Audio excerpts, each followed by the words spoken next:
The South African flag is increasingly decorating labels on garments at major retail chains across the country. It's an effort to bolster the country's clothing and textile sector. More than half of textiles sold by South African retailers are imported from abroad, according to the government, and nearly 60% of those imports come from China. Retailers signing on to the government's master plan to support local businesses say there are more benefits than just job creation. Being able to have the product made locally means that you can actually respond to what the customer needs more efficiently, which is really what every retailer wants to move towards, more fast response. Pick n Pay Clothing is among the retailers increasing its supply of locally sourced products from 28% in 2019 to 40% today. The shift is now gaining momentum on the heels of global trade disruptions due to the coronavirus pandemic and record unemployment. Kerekani Moreku is a young designer recruited to aid in the effort.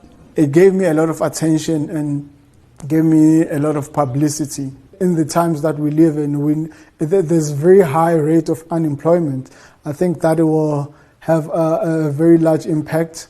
It will create more jobs for all generations. Moreku estimates his collaboration with Pick n Pay in 2020 created about 1,000 jobs from manufacturing to digital marketing.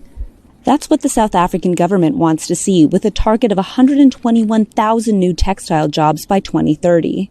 But retailers say it will require investment in skills training and support for entrepreneurs. Before the 2000s, yes, these skills were readily available. And as it moved to China, investment in skills development, the investment in machinery all disappeared. But I think if we reviewed where the local business is in another 10 years, we're certainly going to see a recovery in some of that style of product being manufactured locally. That growth is necessary as the retailer aims to have 60% of all textile goods sourced locally in the next 5 years.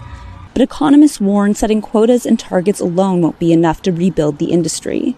I think what you need to do if you want to get more investments in textile and more localization in textile or any industry for that matter, is for the government to become much more efficient. Like, for example, make sure that infrastructure works properly, make sure that it's safe to invest in South Africa and things like that. Regular power cuts and decaying railways are impeding local manufacturers from producing and transporting goods.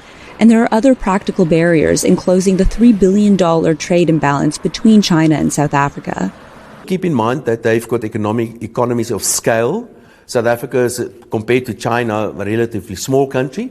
So I don't think it will be possible for us to really compete in a big way. But for budding designers, even a small boost in the local industry gives hope for success in the future. Linda Givetash for VOA News, Johannesburg.